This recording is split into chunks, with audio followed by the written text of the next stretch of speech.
उद्धव ठाकरे गटाचे खासदार ओमराजे निंबाळकर यांनी पक्षाला सोडचिठ्ठी देत एकनाथ शिंदे यांच्या शिवसेना पक्षात प्रवेश केला आहे। त्या अनुषंगाने उद्धव बाळासाहेब ठाकरे यांनी धाराशिव जिल्हा दौरा आयोजित केला आहे। दौऱ्याच्या अनुषंगाने शिवसैनिकांनी लोकहित न्यूजशी बोलताना शिवसैनिक पदाधिकारी। नमस्कार, आज आपण उद्धव बाळासाहेब ठाकरे पक्षाच्या पक्ष कार्यालयामध्ये आहोत आणि आपल्यासोबत बोलण्यासाठी या पत्रकार परिषदेमध्ये BNG डोंगरे, विष्णुपंत घुटे, पंपू शिंदे आणि शब्बीरभाई सय्यद हे या ठिकाणी आहेत।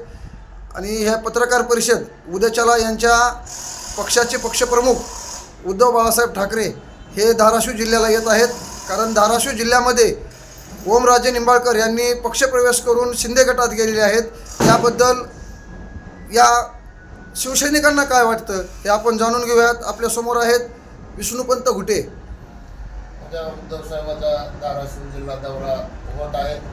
त्या धाराशिव जिल्हा दौऱ्याच्या पाठीमागं शिवसैनिकाला, ज्या बाळासाहेबांचे शिवसैनिक आहेत त्यांना आधार देण्यासाठी त्या बंडखोरानं, हरामखोरानं खासदारकीचा राजीनामा देऊन शिंदे गटात जायला पाहिजे होतं, ते गेले नाही। टोटल मतदाराची अवमान करून ह्या ओमराजेनं शिंदे गटात विश्वासाचा घात केला आणि त्या सैनिकासाठी खास उद्धव साहेबांचा दौरा उद्या 28 तारखेला उद्धव साहेब धाराशिव जिल्ह्यामध्ये येत आहेत। या गेली 45 वर्षापासून विकासासाठी ते चुलत भाऊ, मावस भाऊ कोण मिळून खाऊ, हे गद्दार ज्या राणा पाटलाच्या घरात गेली 45 वर्षापासून धाराशिव जिल्हा विकास कामासाठी, विकासासाठी म्हणतात, परंतु 45 वर्षापूर्वी मागासच जिल्ह्यामध्ये धाराशिवचं नाव येत आहे। आता ही ओमराजे तिथं जाऊन तरी करणार काय? त्याच्या मंत्रिपदापोटी आज देशमुखाचा, शिंदे साहेबाचा मुलगा आणि ओमराजे तिरुपतीला गेलेले आहेत।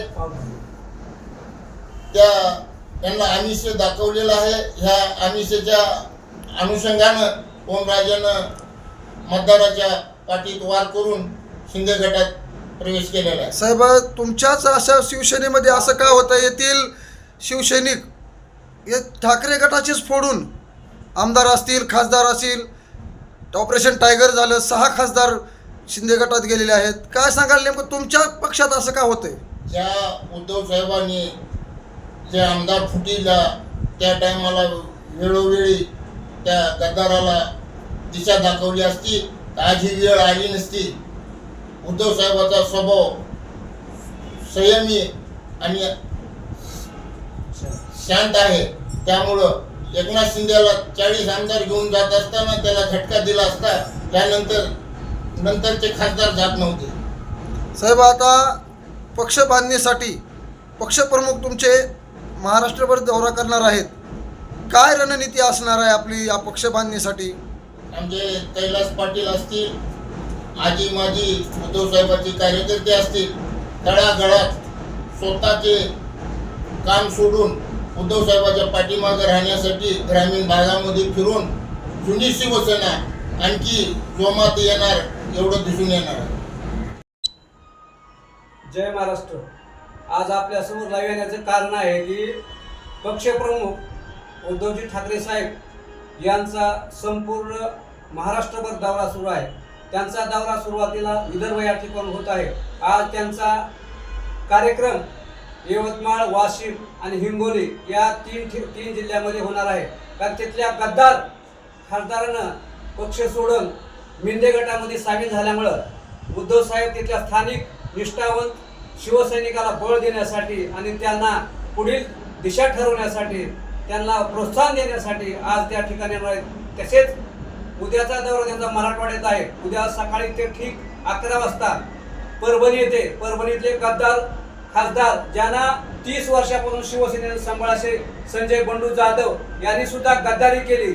आम्हाला वाटलं नव्हतं की एवढा निष्ठावंत शिवसैनिक गद्दारी करल, पण स्वतःच्या स्वार्थापोटी आणि पैशापोटी त्याने गद्दारी करून शिवसेनेला विश्वासघात केला आहे। कारण आई म्हणून आईच्या पाठीत लात मारलेली आहे. कारण एवढं प्रेम केलं त्यांच्यावर शिवसेनेनं. 2 वेळेस आमदार, 3 वेळेस खासदार करून सुद्धा गद्दार केले. कारण उद्धव साहेबांच्या यात काय चुकलंय? निधी मिळत नाही, निधी मिळत या नावावर त्यांनी शिवसेना सोडली. परंतु निधीचं कारण नुसतं नाममात्र आहे.